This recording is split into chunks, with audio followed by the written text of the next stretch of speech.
সামনে পঞ্চায়েত ভোট, কেন্দ্রীয় বাহিনী ঠিক কত কোম্পানি আসবে তা নিয়ে এখনো নানা দাবি উঠছে।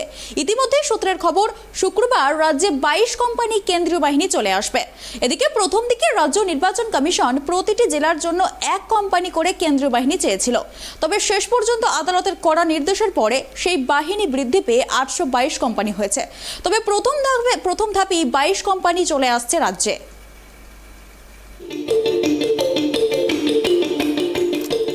কেন্দ্রীয় বাহিনী দিয়েই এবার পঞ্চায়েত ভোট হবে রাজ্যে।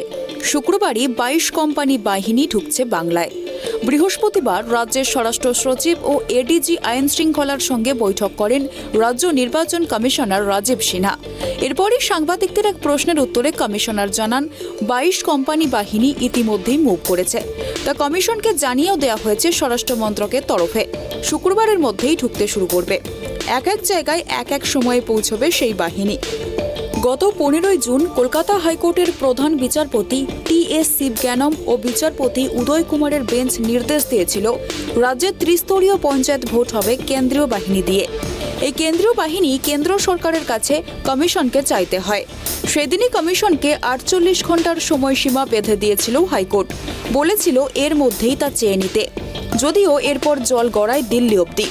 বাহিনী নিয়ে পঞ্চায়েত ভোট করাতে প্রথমে রাজি ছিল না কমিশন।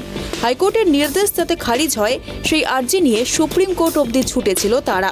যদিও সুপ্রিম কোর্ট সেই আর্জিতে মান্যতা দেয়নি, উল্টে হাইকোর্টের নির্দেশকেই বহাল রাখে। ফলে কমিশনের হাতে আর কোনো উপায় নেই। তারা রাজি হয় কেন্দ্রীয় বাহিনী দিয়ে ভোট করাতে। তবে প্রথমে 22 কোম্পানির কথা বলেছিল কমিশন। রাজ্যের 22 জেলায় ভোট হচ্ছে। 22 কোম্পানি মানে প্রতিটি জেলায় এক কোম্পানি। এক কোম্পানি বাহিনীতে 80 থেকে 100 জন জওয়ান থাকেন। কমিশনের এই আর্জি নিয়ে তুমুল বিতর্ক দানা বাঁধে। এরপরে আবার মামলা। আদালত মনে করছে এই সংখ্যক বাহিনী মোটেই 22 জেলায় এত বিপুল আসনে ভোটের জন্য যথেষ্ট নয়। এরপরে কমিশন 22 থেকে সোজা 800 কোম্পানি বাহিনীর আর্জি জানায়। আগের বার 22 সঙ্গে আরও 800, অর্থাৎ 822 কোম্পানি বাহিনী দিয়ে ভোট করাতে চাইছে কমিশন। যদিও এই বাড়তি সংখ্যক বাহিনী কবে আসবে তা এখনও নির্দিষ্ট করে বলতে পারেনি কমিশন। রাজ্য নির্বাচন কমিশনার রাজীব সিনহা জানান, স্বরাষ্ট্র মন্ত্রকে তারা 800 কোম্পানি বাহিনীর আবেদন জানিয়েছেন। তারাই জানাবে কবে এই বাহিনী আসবে। Bureau report, tribe TV.